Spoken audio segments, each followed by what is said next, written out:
Por favor.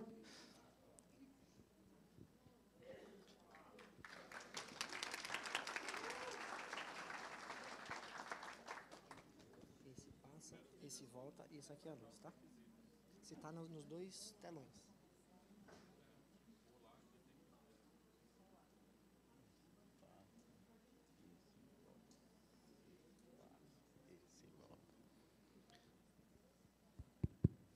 Olá. Estimadas participantes, estimados participantes, Anvisa, CONAS, CONASEMES, colegas do Hospital Oswaldo Cruz, estimados e estimadas que nos acompanham no canal do YouTube, bom dia, que possamos ter um evento com muito aprendizado e, sobretudo, sempre muitas reflexões. Uma alegria muito grande conhecê-los ao vivo. As pessoas, os seres humanos, naturalmente trazem consigo a característica da mudança, a possibilidade de mudar. Se não tivéssemos essa característica, esse elemento intrínseco à nossa natureza, nós estaríamos até hoje caçando mamute nas cavernas. Nós mudamos sempre. Mudar pode não parecer, quando você olha ao seu entorno, quando você avalia pessoas junto de você, você pode até achar que as pessoas não mudam, mas elas mudam. Nós mudamos comportamento, nós mudamos sentimentos, nós mudamos emoções, e, em particular, nós também mudamos visão de mundo, valores, princípios e visão das coisas. De uma maneira muito especial, nós podemos mudar a nossa própria existência. Muito recentemente, não faz muito tempo do ponto de vista histórico, acreditava-se que o ser humano, depois de uma dada idade ou depois de um dado período de amadurecimento da sua estrutura cerebral, ele dificilmente aprendia e, consequentemente, mudava. Por isso, muitos ainda trazemos aquela ideia de que, eu fui garçom da Santa Ceia, sou antigo, não posso mudar, isso não é mais para mim. Esse paradigma é um paradigma muito forte, que prevaleceu durante muito tempo. Como dissemos, só mais recentemente, com o avanço dos estudos de neuroimagem e, sobretudo, o crescimento, as possibilidades que isso trouxe para o avanço das neurociências e da educação neste contexto, é que este paradigma ruiu. Nós estamos também biologicamente em constante transformação. Há um elemento na nossa estrutura neuronal, denominada de neuroplasticidade, que favorece aos 25, aos 26, aos 30, aos 40, aos 50, aos 60, aos 70, aos 80, a possibilidade de mudarmos, de adaptarmos, de sermos diferentes, sobretudo numa perspectiva de pessoas melhores, de pessoas que acompanham esse movimento, às vezes doloroso, de transformações, e agora muito rápido, movimento este quase que desnorteante, de transformações e mudanças do mundo, do nosso entorno, das coisas que a gente vive e de como a gente vive. Todas as vezes que a gente pensar, que vier um pensamento automático, uma reação emocional carregando consigo um pensamento do tipo, eu já passei dessa fase, dessa época, dessa idade, a gente lembra. Neuroplasticidade. Neurociências. Eu posso. Eu sou capaz. Eu me adapto. Porque isso é da natureza humana. Não quer dizer que não tenha dor neste processo. Há algum tipo de sofrimento, porque também o sofrimento, apesar de muitos ainda não entendermos que também o sofrimento é da vida, é da experiência da vida e está em a natureza da existência e do existir. Do ponto de vista das ciências cognitivas, que elementos poderiam contribuir para a nossa reflexão sobre esta experiência de mudar? O ser humano é, sem nenhuma dúvida, apesar de todos os avanços da ciência, todos os questionamentos desnorteantes da filosofia e da sociologia que entra na cena atual analisando o comportamento social, o jeito de ser e de viver deste momento que a humanidade vive, apesar de tudo isso, de todos esses saberes que a gente não tem nem capacidade para acompanhar, o ser humano ainda é um mistério. Um mistério no seu mecanismo, um mistério nas suas reações face aos enfrentamentos da vida, um mistério a ser decifrado, época após época. E que nos convoca. Porque a sociedade, o mundo, a humanidade, particularmente nesse tema que faz parte das experiências vividas por nós no campo profissional, que formam essa comunidade, tem, enquanto agentes transformadores, enquanto pessoas que podem mudar, inovar, transformar, tem nós outros, que estamos aqui e acolá no mundo virtual, e não outros.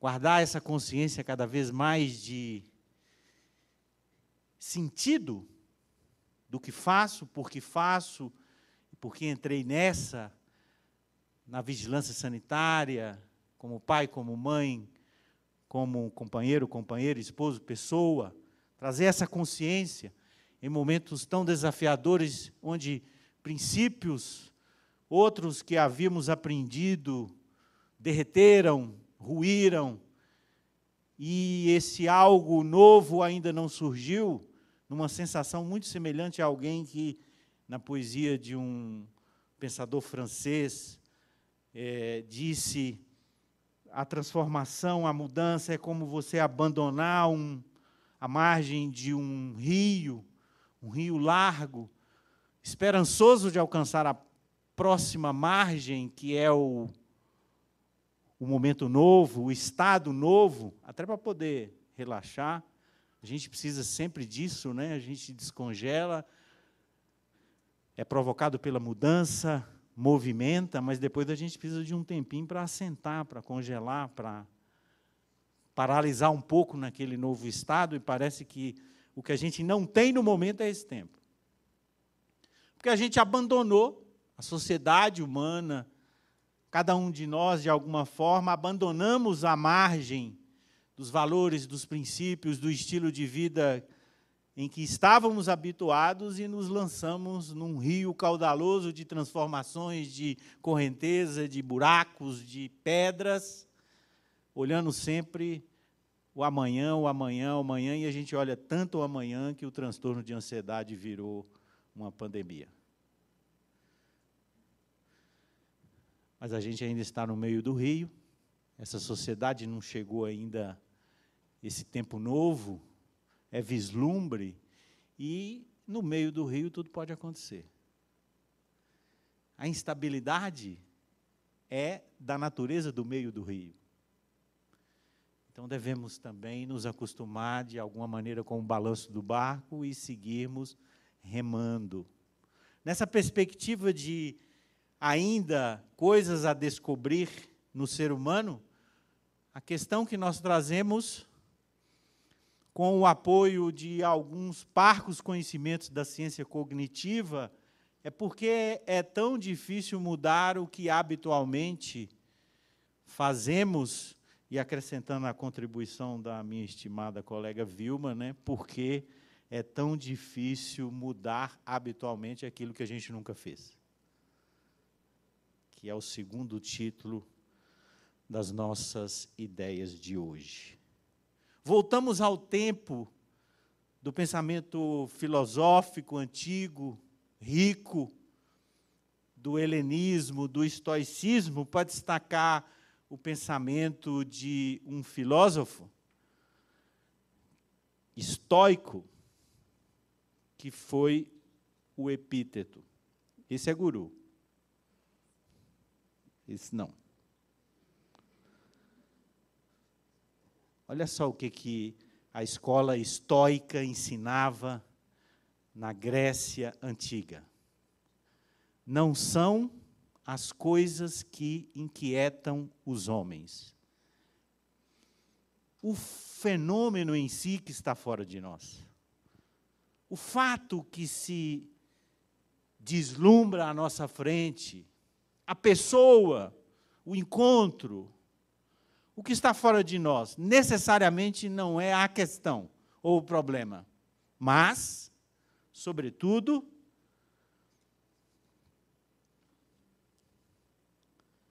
as opiniões que os homens têm sobre as coisas. Então, necessariamente, o problema não é fulano.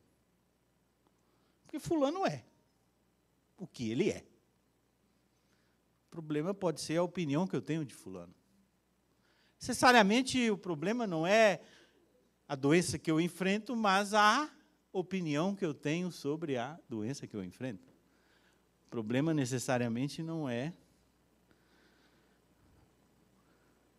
o marido que eu tenho, mas a opinião que eu tenho dele. O modo como eu olho para ele. E aí ele acrescenta, porque Epíteto vem da mesma escola que Sócrates, para poder dizer, por exemplo, aqui não há nenhuma intenção, foi só um recorte do que está nos ensinos de Epíteto. Ele resgata a ideia da morte, que de alguma maneira também assombra-nos muitos, né? O problema não é a morte em si, até porque está em a natureza. Você pode até dar uma esticadinha. Vai, estica, mas tem uma hora, velho, que tem que partir. Não tem jeito. A morte não é uma não conformidade do sistema. A morte é algo do sistema. Né? E ele vai dizer, resgatando Sócrates, a morte nada tem de terrível, ou também a Sócrates teria se afigurado assim, aí a gente não vai entrar, mas é a história do processo de condenação de Sócrates, como ele foi, né? Mas é terrível a opinião sobre a morte que nós construímos ao longo das nossas experiências culturais. E ele vai encerrar para dizer esse trecho que recortamos, então, quando formos... O slide está fugindo aí.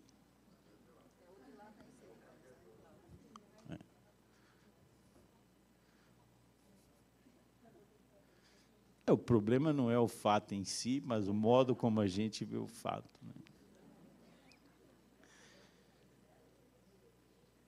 quando formos impedidos, quando nos inquietarmos, quando nos afligirmos, jamais consideremos qualquer coisa senão nós mesmos ou as nossas próprias opiniões, antes da gente transferir a aflição e o problema para mais adiante, ou para o outro, né? Anos depois, um estudioso do comportamento organizacional, o Crisságides, defendeu uma tese, construiu um modelo que, de alguma forma, explica o pensamento de Epíteto, da escola helenista estoica. Crisságides constrói o modelo da chamada escada da inferência, que é este modelo aqui, ó. No topo da escada tem as nossas ações, o nosso comportamento, o modo como a gente reage às coisas da vida. E, claro, em particular, a gente vai estar sempre fazendo esse jogo, as nossas experiências no programa de qualidade, mas também e, sobretudo, as nossas experiências na vida.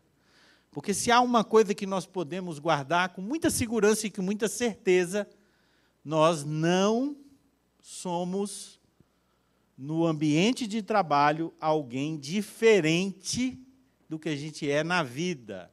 A gente até dá uma tentada assim para poder, né? Para poder vender uma imagem, principalmente no mundo atual, que é a sociedade do espetáculo, do Instagram, etc., né? Para ser uma pessoa assim diferente, mas nós não somos diferentes e não é possível deixar no escaninho de entrada elementos que nos caracterizam o ser para vestirmos outros elementos e no trabalho a gente ser diferente. No trabalho, nas relações profissionais, nós somos apenas uma expressão de nós mesmos e do que somos. Então, o Crisságides vai dizer, olha, nos estudos que nós realizamos, o que a gente faz, manifesta, a gente pode acrescentar aí emoções, sentimentos, nessa tríade, emoção, sentimento, comportamento, pensamento, o que a gente faz é uma construção que simbolicamente representa a subida de uma escada. E isso acontece assim, num átimo de milésimos de segundos ou menos na interação nossa do dia a dia. Embaixo da escada, no primeiro degrau, nós temos os dados e a experiência, ou dados e observações da experiência. É aquele momento em que a gente defronta com o desafio, com o fenômeno, com o que está fora de nós, com a ocorrência, né? Muitos aí já manifestaram no início assim, olha, fiquei preocupado com o que o povo está falando aí das palavras, dos difíceis, mas vamos lá, né? Aquilo já trouxe ouvir os depoimentos, viver a experiência já traz um impacto. E assim a gente vai reagindo na hora em que assistimos a um programa, na hora em que vamos emitir uma opinião sobre o que está acontecendo, um fato, etc., é o primeiro degrau. Só que o que a gente vê e relata que vê não é a essência do que a gente viu. Vou repetir de novo. Vocês estão bem? O que a gente vê e relata que viu não é a essência do que a gente viu, mas é algo maior do que isso, porque nós colocamos no que a gente viu, no fenômeno, na coisa, na experiência, nós acrescentamos elementos nossos, da nossa herança cultural, de tudo aquilo que foi sendo armazenado, sendo absorvido, sendo acumulado desde o momento em que nós estreamos na terra. E aquilo vai sendo sedimentado. Então, quando alguém diz assim, isso é isso, respira fundo, e agora você já pode até dizer, você já viu a escada da inferência? Não é bem isso. Isso é válido porque é o seu ponto de vista do que está acontecendo, mas pode ser outra coisa, pode ser algo completamente diferente, porque existem outros pontos de vista.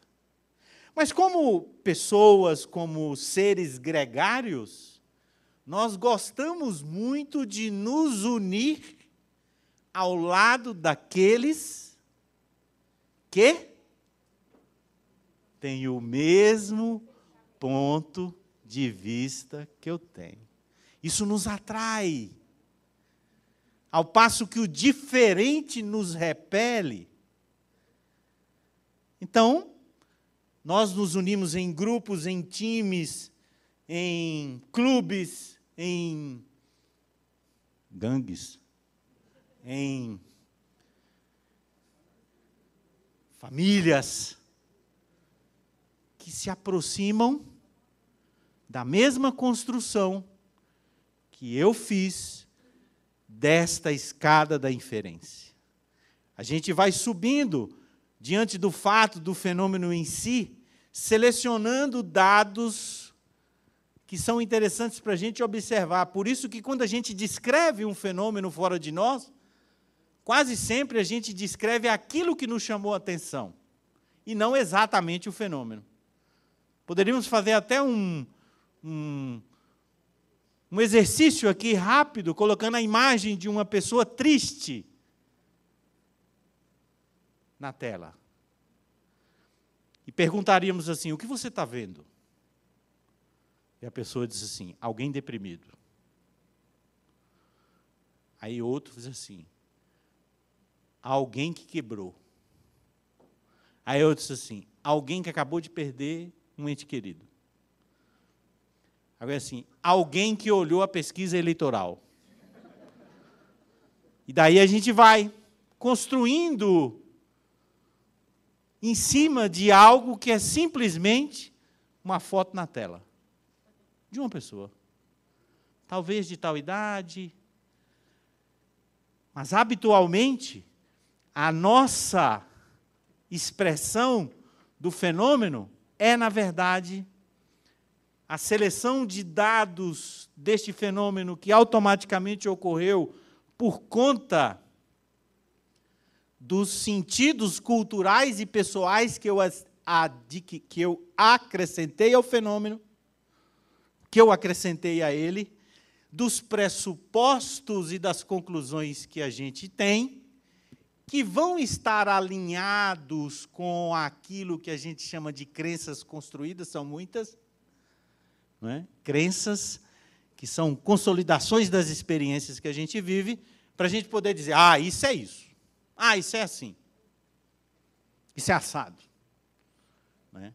Quando a gente reage, se manifesta, quando a gente se apresenta no mundo reagindo às experiências que nos chegam, essa reação é marcada por essa cor.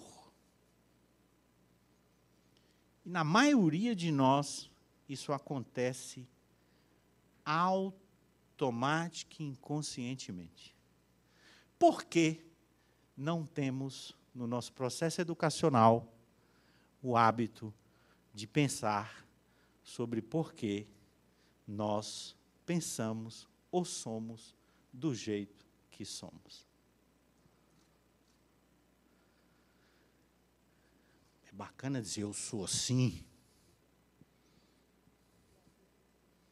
E é assim que eu quero me manifestar no mundo. Você tem que me aceitar. Tá bom? A depender da relação custo-benefício, é melhor eu estar perto de você mesmo. Mas não é bem assim. Tem pontos de vista. Tem construções por trás de tudo isso.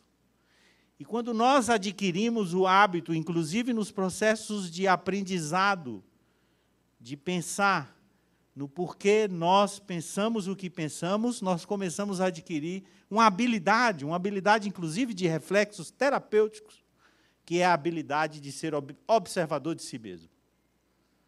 E lembrar que nós não somos o que nós pensamos. Nós não somos o nosso pensamento. E o nosso pensamento pode ser disfuncional. E ele pode vir, por conta disso, carregado de emoções disfuncionais, que distorcem o modo como nós encaramos os desafios que nos são apresentados. O que o Crisarges propõe, do ponto de vista do aprendizado, é que nós desenvolvamos a capacidade do chamado duplo looping de reflexão. E ele cita um exemplo do tempo dos registros dele, que é da década de 90, do termostato, o aparelhinho que controla esse sistema de refrigeração, por exemplo. Alguém vem com um controle aqui e coloca o termostato a 20 graus e diz, toda vez que a temperatura oscilar e ultrapassar de 20, você aciona e refrigera para voltar para 20. O que o termostato, o aparelho faz? Segue exatamente a regra estabelecida, porque ele é um sistema programado para seguir essa regra. E ele diz, opa, 20 graus, 21, aciona. 20,5, aciona. 19, desliga. E ele só faz isso. E o Crisarges vai chamar, isso se chama aprendizado de simples looping. Você só dá uma volta. Você lê, decora e repete. É o aprendizado termostato. Lê, decora, imita e passa a repetir. E chega alguém e diz assim, mas por que você está fazendo isso? Não, porque Cláudio falou. Cláudio é doido, cara. Vai na dele, não. Porque ele também tem a escada da inferência. Você já pensou no porquê isso? Para que isso? Utilidade disso? Aí a gente começa o aprendizado de duplo looping. É o termostato se rebelando contra o operador e o controle para dizer, mas por que 20? Não pode ser 10? 25? Por que 20? Quando nós iniciamos essa experiência, nós nos credenciamos a sermos mais críticos em relação à nossa própria realidade, não no sentido negativo, mas no sentido reflexivo, para compreender, inclusive, por que eu sou e faço o que eu faço. Eu sou e penso no que eu penso. Esse pensamento que começa na escola helênica do estoicismo, passa pelas reflexões de Ágires, nos convoca a justamente pensarmos, a partir da construção dessa escada, se ela de fato ocorre na nossa vivência diária, que elementos são favoráveis ou que elementos não são favoráveis quando empreendemos um processo de mudanças, né? O Edgar Schein, que é um psicólogo social, tem um material muito bom, um livro muito bom chamado Liderança e Cultura. Ouvi alguém falar sobre o desafio da mudança de cultura. Ele vai dizer o seguinte, mudança transformadora, essa mudança que não seja simplesmente repetir algo que lhe foi transmitido, novo, tipo um termostato, mudança de profundidade, implica que a pessoa ou o grupo-alvo, o indivíduo ou o coletivo, alvo dessa mudança, deva desaprender algo tão bem quanto aprender. A gente só pensa normalmente no aprender. Quero aprender isso aqui. Mas o que você precisa desaprender? o que é preciso questionar, colocar em suspensão, em discussão, colocar sobre a mesa, seja o que for. O que é preciso quando, por exemplo, damos o aceite a uma experiência como essa, com todos os desafios, a palavrona grande, né? Ou com todas as dificuldades muito bem desnudadas por Regina, como nós e o que precisamos desaprender para que o novo chegue. E o que precisamos aprender do novo? Sem esta reflexão, sem este exercício, nós somos termostatos. Ó, implanta esse procedimento aqui e passa a executar. É isso aqui? Tá bom. Não, vou fazer. Termostato. Aprendizado por repetição, de duplo loop, de simples looping. Aprendizado superficial. Aprendizado transformador, né? O que eu tenho que desaprender? Por isso o Ágiles vai dizer, em consonância, em sintonia com o que já foi posto, que toda mudança relevante é mudança também de cultura. O Peter Senge, que tem um trabalho já consolidado, também antigo, na área de aprendizagem organizacional, ele vai dizer que toda organização é o produto do pensar e o interagir dos seus membros. Reflete sobre isso. Toda organização é o pensar, é o produto, o efeito do pensar e do interagir do grupo que a constitui. O Sistema Nacional de Vigilância Sanitária tem a cor de vocês, tem o jeito de vocês, tem o modo de pensar de vocês. Às vezes a gente olha esse jeito, esse modo de pensar, como se fosse algo estranho a nós. É, porque o sistema... Está falando de você.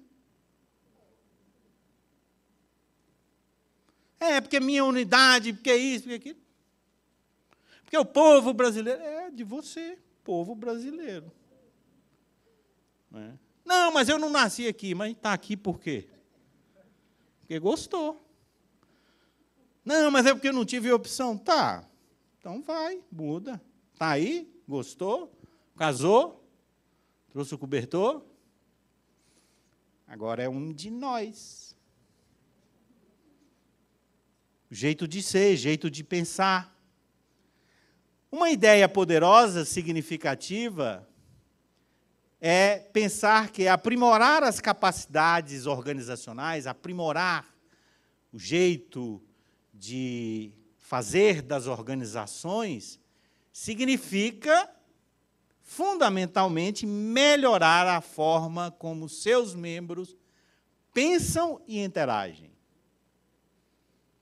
Se não fizermos isso, a gente não transforma o sistema. Anotei aqui algo muito relevante, muito precioso, embora tenha sido expressado timidamente, mas alguém expressou. Falou assim, é difícil, é desafiador, mas há uma coisa muito nova acontecendo, a interação do sistema. Pode ser o início para mudar o modo de pensar e de interagir, ao invés de ficar esperando. Como é que esse sistema interage para fazer a revolução que precisa ser feita? Ou vocês acham que vai descer do céu num cavalo branco, alado, um rei transformador que vai promover tudo aquilo que vocês há anos estão clamando? Essa é uma visão mítica. Não vai acontecer, não. Primeiro que cavalo alado é só no mito. E o período mitológico já passou.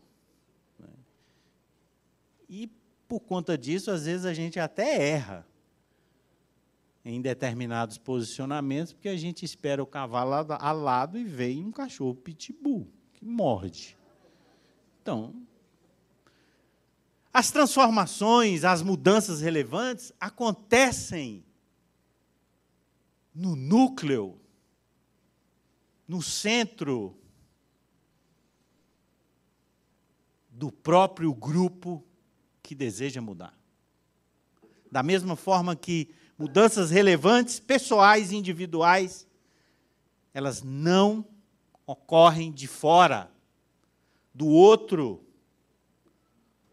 para você, mas a partir de você, para o mundo.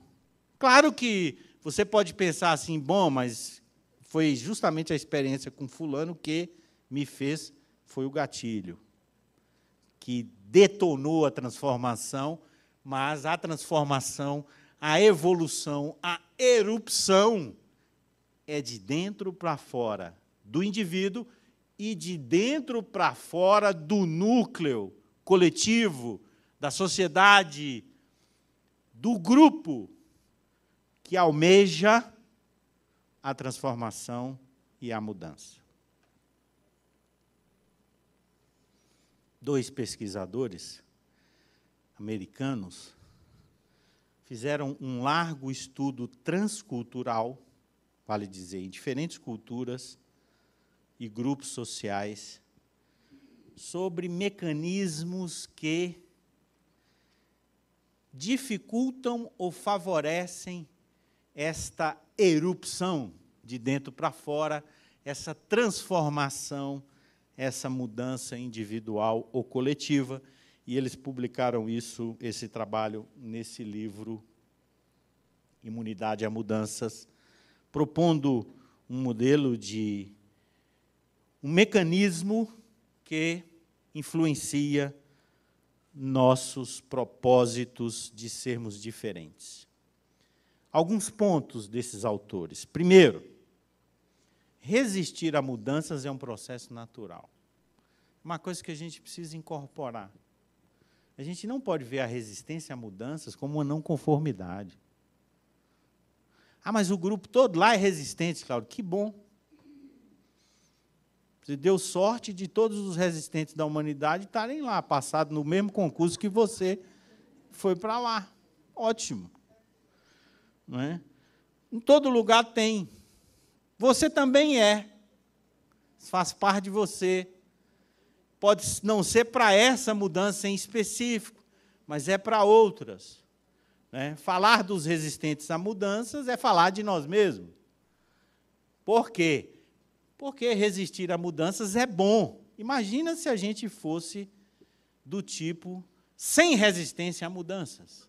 Pensa na confusão que era a vida se não fôssemos aqueles que batêssemos o pé em relação às coisas que nos chegam e em relação a nós mesmos. Então, vamos desmistificar a ideia de que resistir a mudanças é o problema. Isso não é o problema, porque isso está em a natureza humana. Segundo, semelhante aos sistemas biológicos, e eles fazem essa analogia, possuímos um sistema protetivo imune. O sistema protetivo imune nosso é ruim? O sistema imunológico, biológico é ruim? Diz assim, que tragédia, esse sistema imunológico fica impedindo eu de pegar essa doença. É um absurdo isso, né? Então, o sistema imunológico também reage à proposta de programa de sistema de gestão da qualidade. Não é o problema. Isso é até bom, porque às vezes a gente pode cair no canto da sereia, não é? Ou, às vezes, só olhar a poesia, talvez muito bem questionada por Regina. Espera aí, não é essa poesia. Alto lá. O sistema imune. O sistema imune funcionando. Natural. Temos também, do ponto de vista das mudanças culturais e de comportamento, um sistema imune. Terceiro elemento, no conjunto dos desafios de mudança, é preciso fazer uma diferença entre Adaptação técnica, ou nós poderíamos dizer, né, mudanças a partir de desafios técnicos para desafios adaptativos. São duas coisas diferentes. E a gente deve entender essas duas coisas. Primeiro, o que é um desafio técnico? Um desafio técnico é a incorporação de habilidades técnicas. O foco é o problema. Precisamos aprender a usar a FEMEA para análise de risco de processo. É um desafio técnico. Preciso montar uma fórmula de um indicador para medir não sei o quê. É um desafio técnico. Como é que faz um procedimento operacional padrão? Um desafio técnico. Como é que eu faço um pão de queijo? Eu dou a receita. É um procedimento técnico. É um desafio técnico. Né? Só que por trás desse desafio técnico, em muitos casos, e aí, atenção, não estamos diminuindo a importância do desafio técnico. Não se trata disso. Mas se trata de pensar sobre se o projeto de mudança ao qual fiz a adesão, quais são os desafios técnicos e quais são os desafios adaptativos, e se nós os temos em grande intensidade. A coisa mais fácil que tem é aprender a receita do pão de queijo. Mas existe um desafio adaptativo que é você passar a frequentar a cozinha. Sujar a mão de trigo, de, desculpa, polvilho. E depois arrumar a bagunça. Isso é um desafio adaptativo.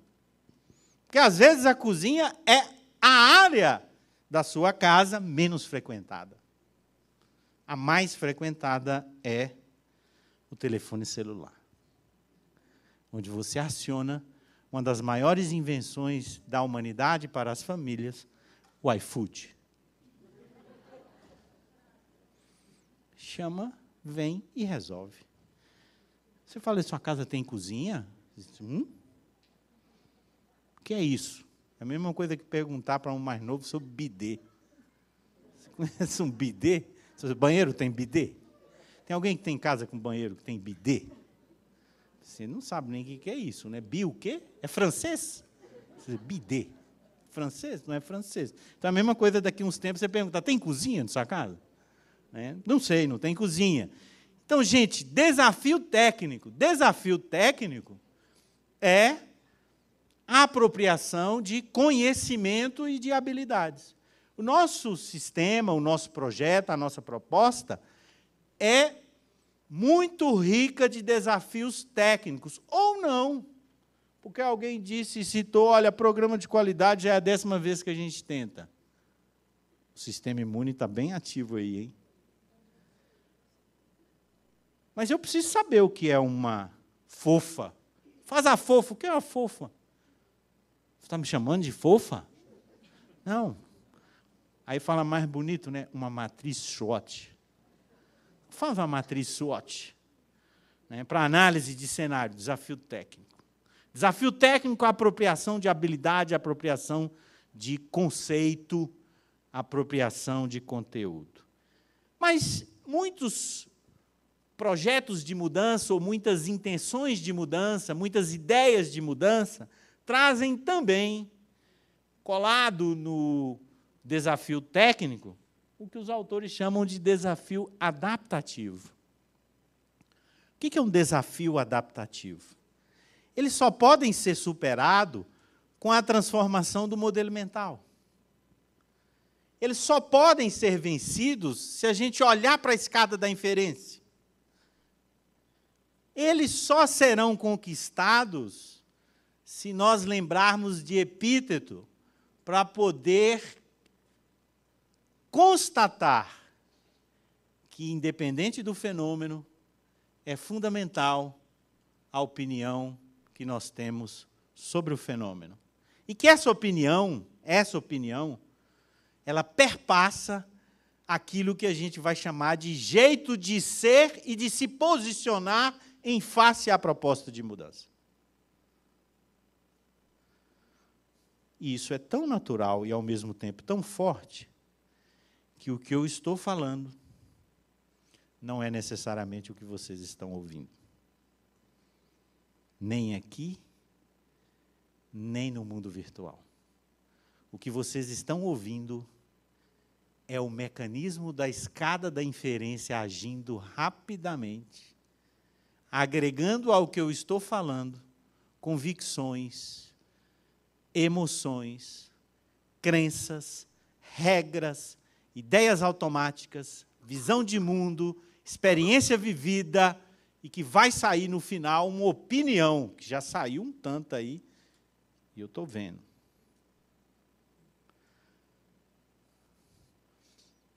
O mais importante é você falar, primeiro, isso é natural.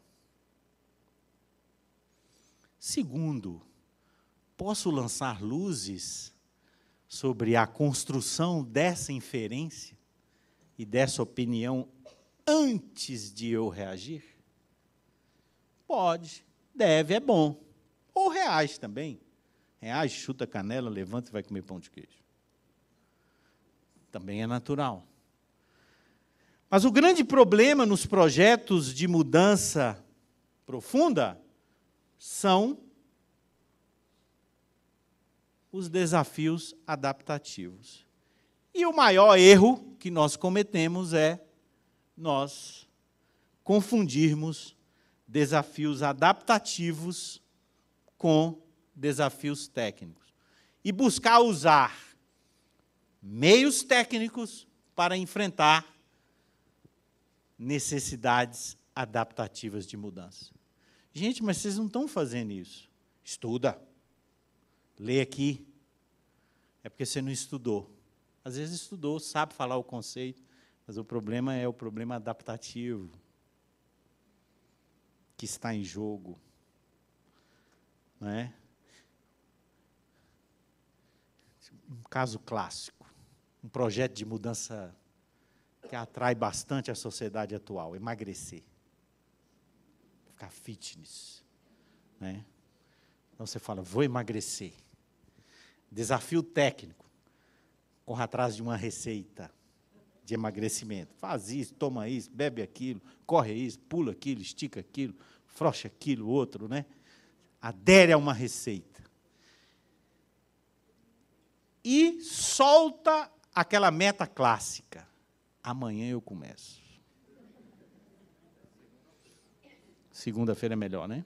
Segunda-feira. Já aumentou o prazo. Começar as coisas quinta-feira é ruim, né? Olha a crença, olha a regra, olha a inferência funcionando. A escada da inferência é um trem danado. Né? E aí a gente diz assim, amanhã eu começo.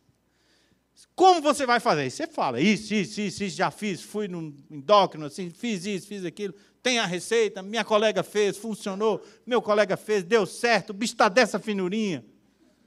Não é? Você aprendeu o conteúdo. A técnica, isso eu sei fazer. E aí você marca o prazo. Neste momento entra em cena os desafios adaptativos. O que você precisa mudar no seu jeito de ser? No que você fazia e agora não deve fazer mais, do que você não fazia e agora você precisa fazer. E na visão que você precisa ter dessa experiência que você vai viver. Não funciona. Quase sempre não funciona. Porque você não lançou o olhar nos seus desafios adaptativos. E por aí vai. Qualquer projeto de menor dimensão individual, né? Vou deixar de fumar, mesma coisa. Faz isso, faz aquilo, tem a técnica, assim, assim. E os desafios adaptativos do deixar de fumar. Né? Você mais amável em casa. Às vezes eu sou muito duro em casa. Vou fazer isso, porque eu li isso, tá, ouvi isso. Tá, mas e agora? E os desafios adaptativos? O trabalho desses autores destaca que, em geral, desafios enfrentados em programas de melhoria de gestão são do tipo mais adaptativos do que técnicos. Não nos iludamos. implantar qualquer melhoria de gestão na sua unidade, não é só SGQ, qualquer uma. Você for implantar lá, tem os desafios adaptativos, às vezes maiores do que os desafios técnicos. E muitas vezes o que a gente faz? Investe num treinamento. Adaptação técnica. Vou trazer uma pessoa aqui para falar o que significa o modelo de gestão de risco em vigilância sanitária. Ensina, você, aprendi, legal, bacana. Fizemos lá o teste, passamos, é isso mesmo. Já trouxeram o manual, agora você faz isso. Bom, fechei e fui para casa. Passou o evento. Treinamento.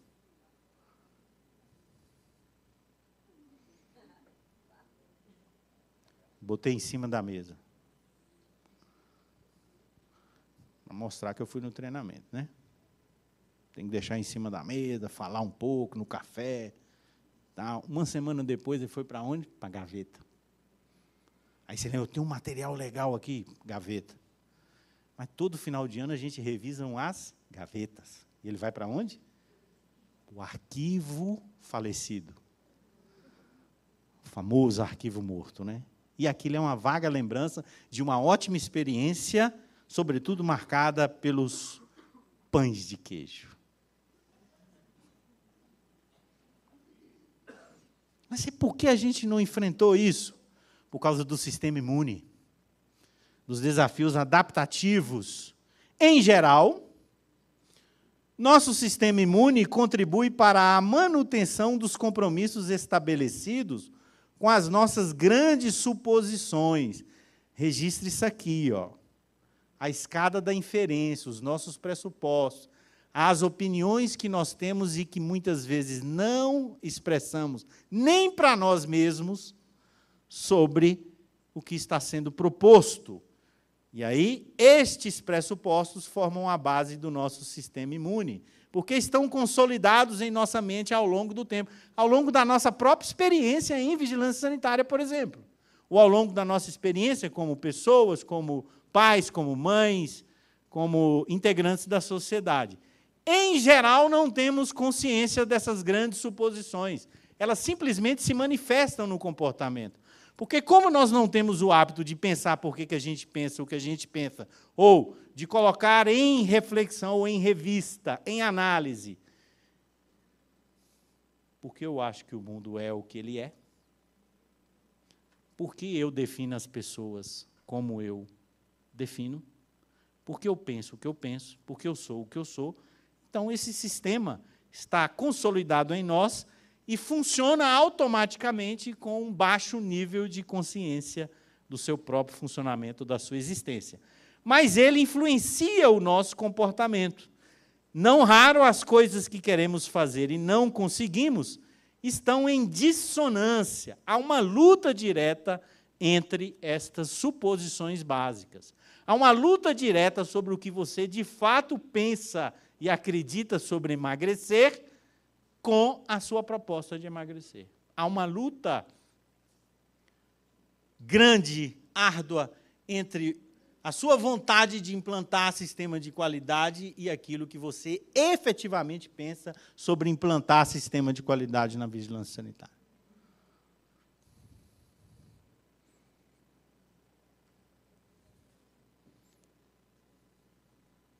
Quando o nosso sistema imune torna-se problema?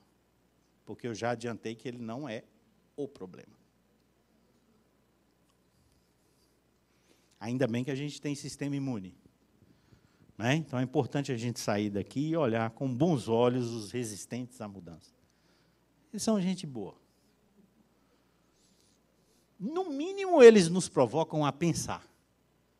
Que eles podem estar com a razão. Eles podem estar com a razão. Quando o nosso sistema imune é problema? Quando esse sistema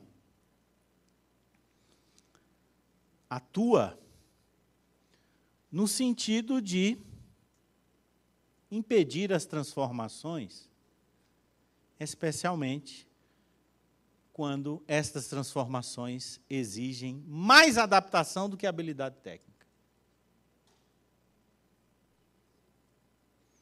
Ele vai atuar, vai ser ativado e vai funcionar.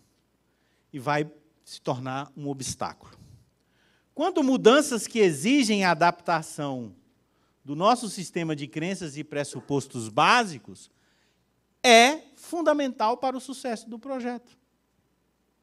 Qualquer que seja ele, um projetinho pessoal aí, de um programinha de final de semana, a depender, você automaticamente sabota ele por causa do seu sistema imune.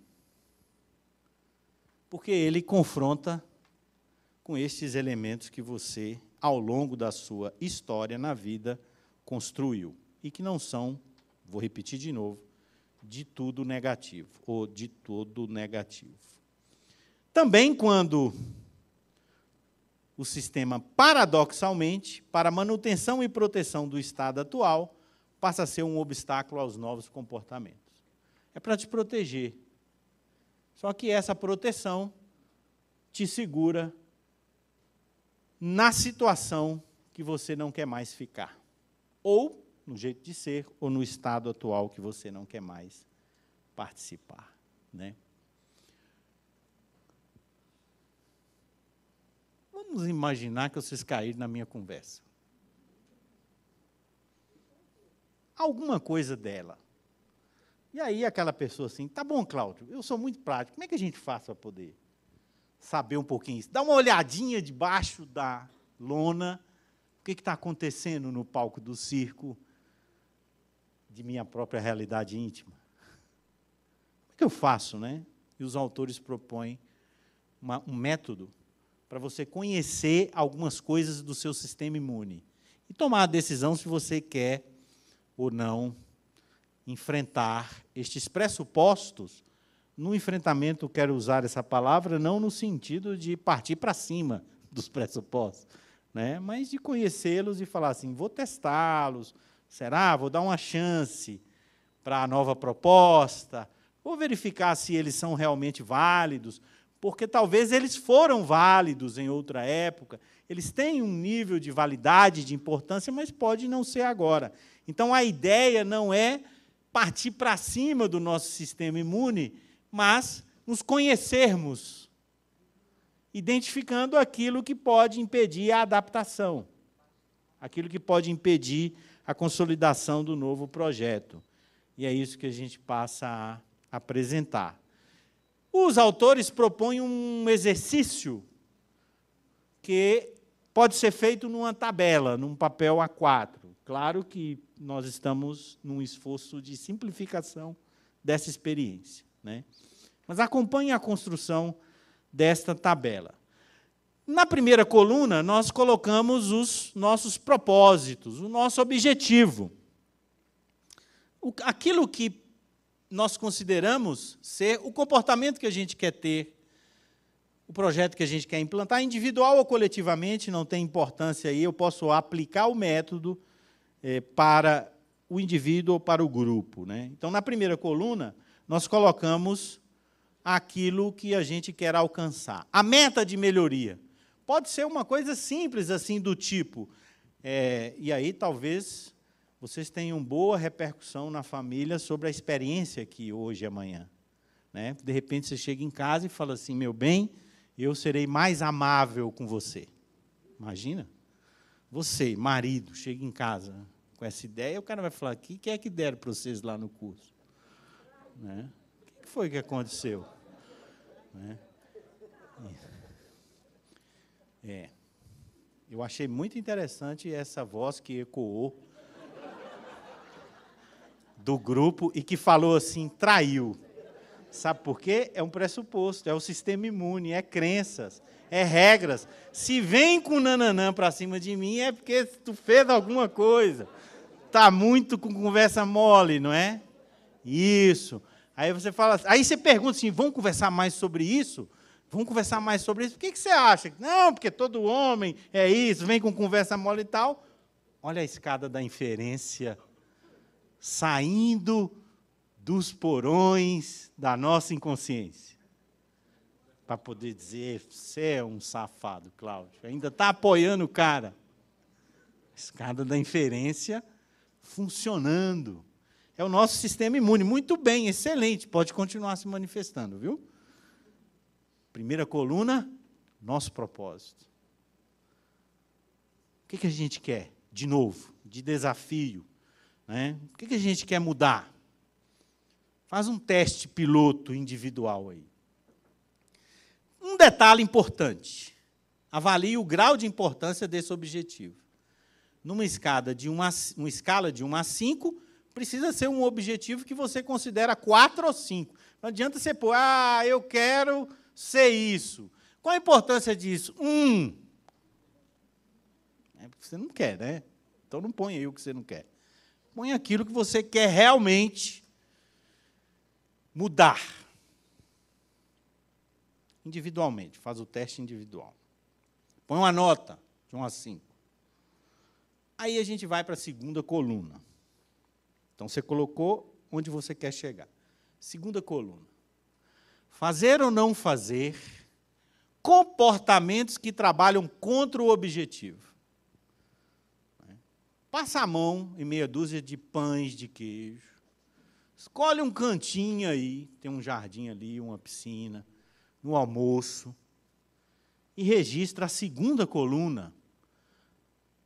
O que eu coloco na segunda coluna? O que você ou o grupo está fazendo ou não está fazendo que trabalha contra o que você quer.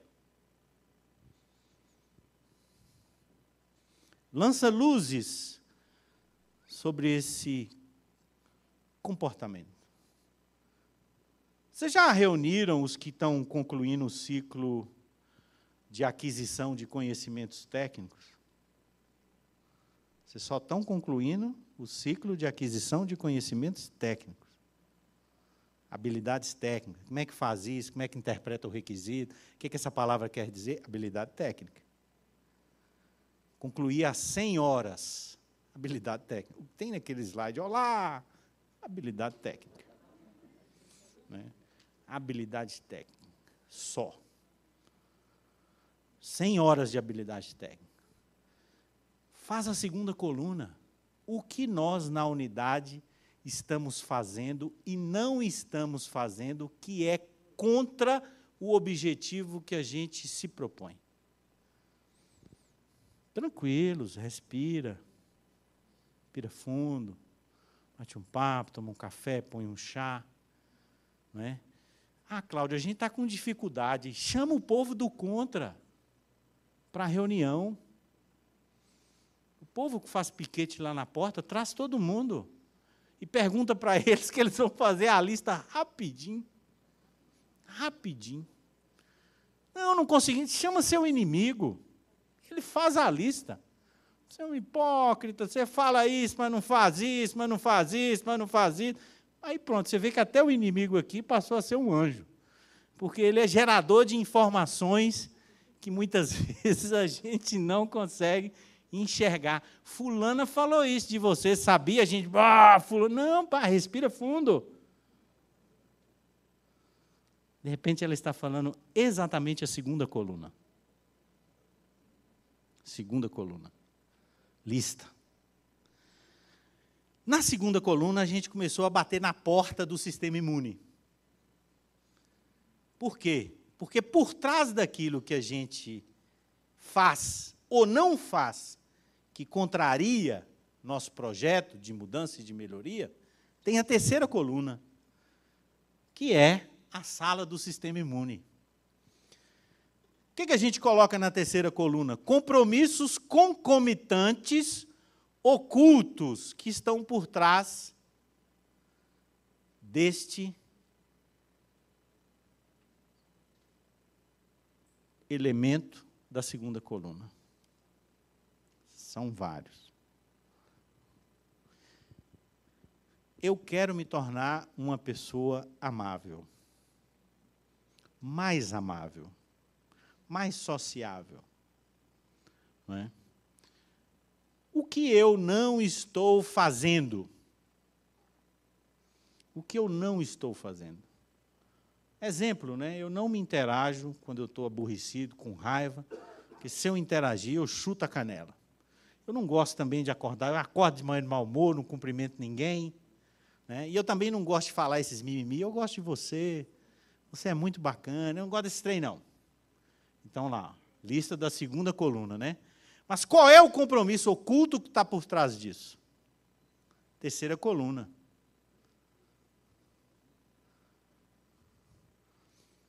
Eu não posso dar o braço a torcer. Eu não posso evidenciar que eu não gosto daquilo. Normalmente, os compromissos ocultos são, se eu fizer isso, vai acontecer isso. Eu não posso fazer aquilo outro, eu não posso fazer isso, eu não posso ser desse jeito.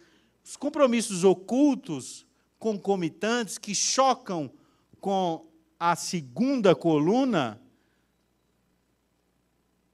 são as razões que nos levam a isso aqui, e que normalmente são ocultos, inclusive de mim próprio. Por isso, a terceira coluna não é tão fácil. Calma, respira fundo. Isso é só o início da confusão. Leva para casa, reúne o clã, né, faz um encontro aberto, tem que ter coragem, viu? Porque, às vezes, o que você achou que sempre era, pode... Aí, gente, a gente chegou no centro do sistema imune com a terceira coluna. Crenças que mantêm seu sistema imune ativo, conscientes ou inconscientemente, e que vão atuar contra as mudanças que estão estabelecidas. Por quê? Porque estes compromissos ocultos são gerados por essas crenças que estão por trás e que fazem parte do centro do seu sistema imune, que pode atuar contra sua intenção de mudar em qualquer campo, em qualquer dimensão.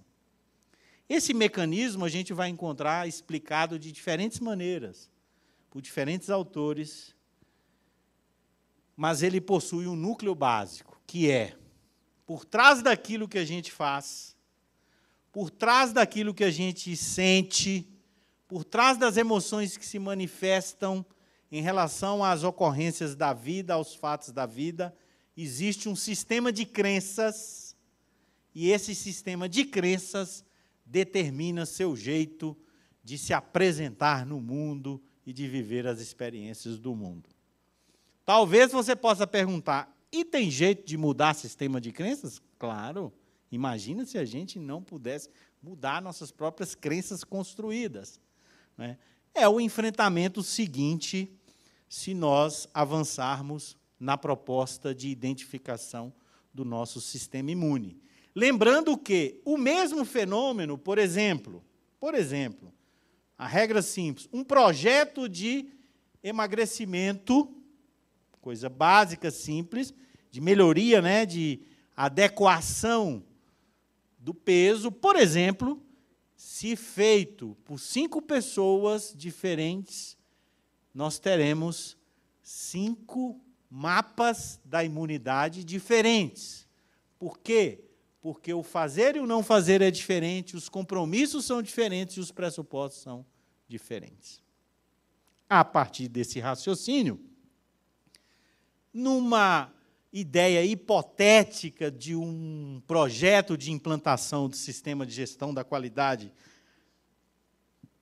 numa unidade Qualiex, nós poderíamos pensar, é só um rascunho, advertindo que, se houver, de alguma maneira, alguma coincidência, é mera semelhança. Mera semelhança, né? Então, a gente pensa na tabela 1, qual é o nosso propósito enquanto grupo. Estamos comprometidos em adotar o modelo de sistema da qualidade nos processos A e B do nosso serviço, da nossa unidade. Observem que aí eu já defini o escopo, vai ser nesse processo, e nós estamos comprometidos, olha que palavra forte, estamos comprometidos com a implantação do SGQ nesse e naquele outro processo.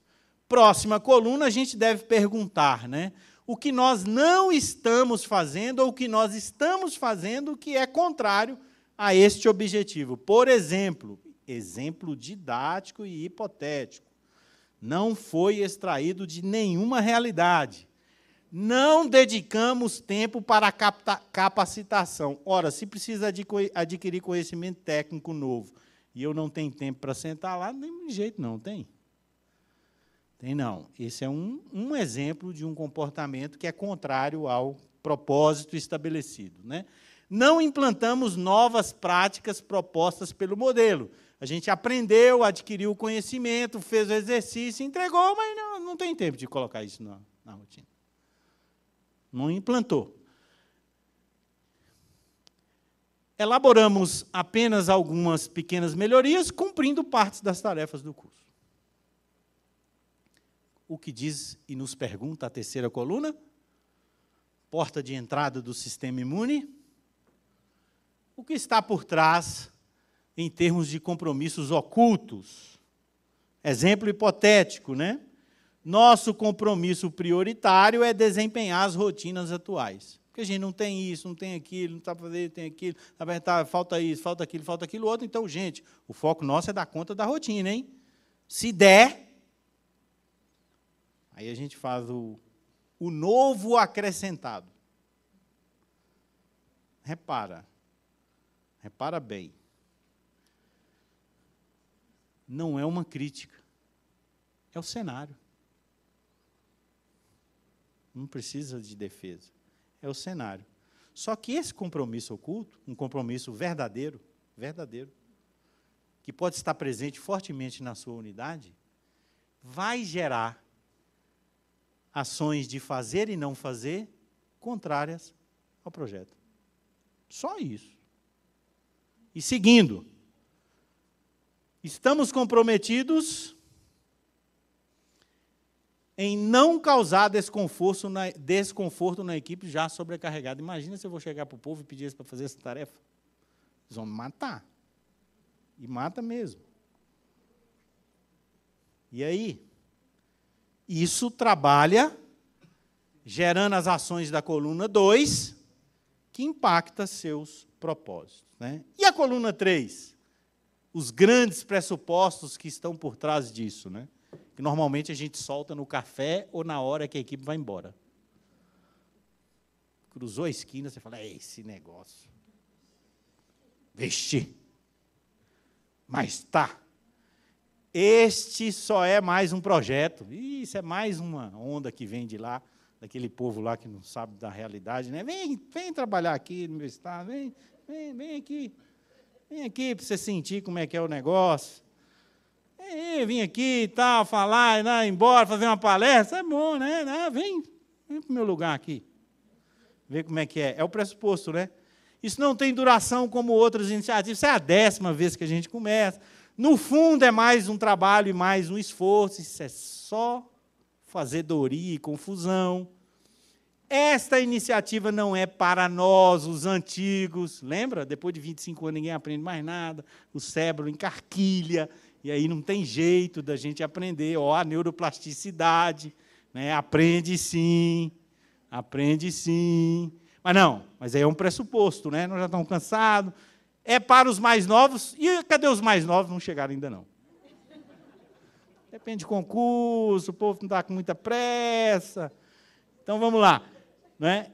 Eles não chegaram ainda. E uma coisa muito interessante, gente, a gente não pode ficar de fora disso aí, não. Isso é um pressuposto legal, né? Vamos lá, mas você já viu a confusão que é esse negócio? Tarefa, ouvindo 100 horas de um cara. Olá! Sejam bem-vindos. Mas não é um requisito.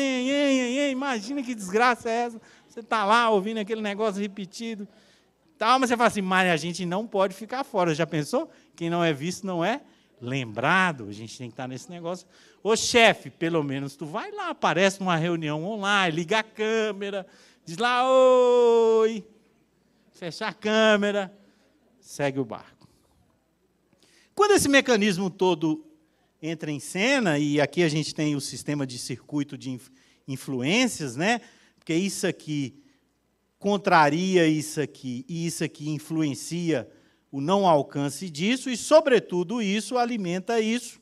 O nosso sistema imune desadaptativo impacta nosso bem-intencionado programa de gestão da qualidade. Bem, você faz parte de algum projeto de mudança que não está avançando?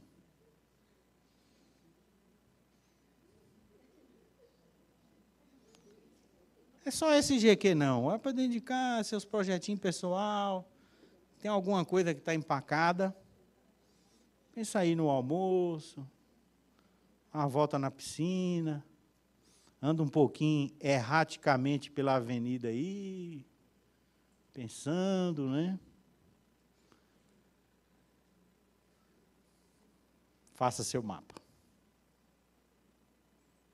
Pode ser que você esteja diante de um desafio adaptativo, e não técnico, e não de conhecimento. Teste seus pressupostos. Não negue-os. Não negue-os, não é negar. Muito menos tenha culpa de que você sente isso ou pensa assim. Fica com culpa, não. Se você pensa assim, todo homem é sem vergonha, não tem problema, não fica com culpa. Não é? Mas também, será todo? Tem alguns, é verdade. Não é? Será que foi traição? Olha o sistema imune, seus pressupostos, teste-os, coloque-os à prova. Fala, eu vou experimentar. Vai que o danado está bem intencionado. Vai, pode ser. Valide seus grandes pressupostos, né? E, sobretudo, se eles não estão mais válidos, detalhe, eles podem ter sido válidos pela experiência que você teve, tenha a coragem de mudar. Fazendo essa tabela. Essa coluna aqui é a última coluna do mapa. Grandes pressupostos. Estratégias para testá-los, não é para mudar. Então, por favor, vocês não saiam daqui encarando as pessoas lá fora dizendo, muda sua crença, viu? Seu pressuposto e tal, porque eu acabei de ver, isso é um pressuposto seu, calma. Toma um remédio, relaxa. Não é isso. Gente do YouTube, não saia aí agora fazendo isso. Né? Porque seu sistema de crenças e pressupostos trouxe você até aqui. Foi seu sustentáculo de navegação e enfrentamento das experiências da vida. Ele tem valor.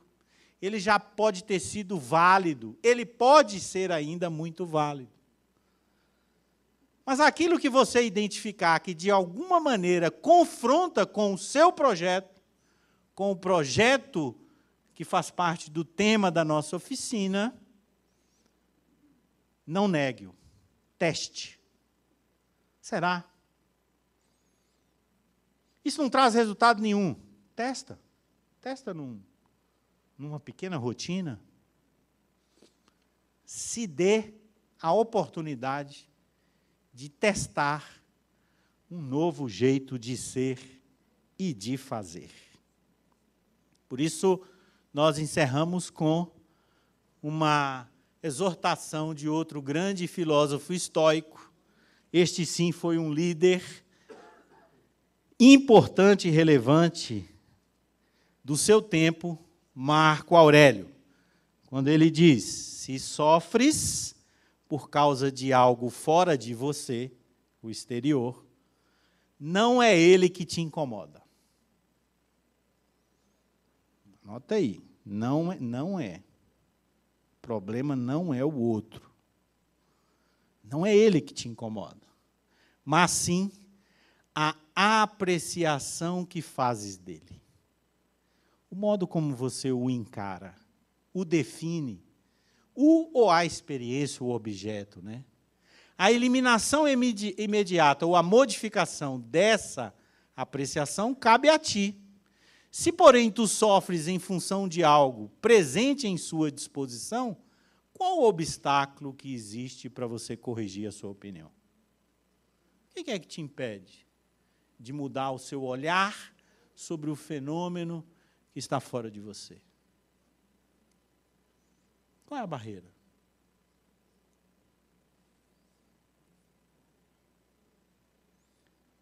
De forma análoga, se a causa de teu sofrimento é não realizar uma ação que a ti se revela íntegra, qual a razão de não realizares essa ação em lugar de sofrer?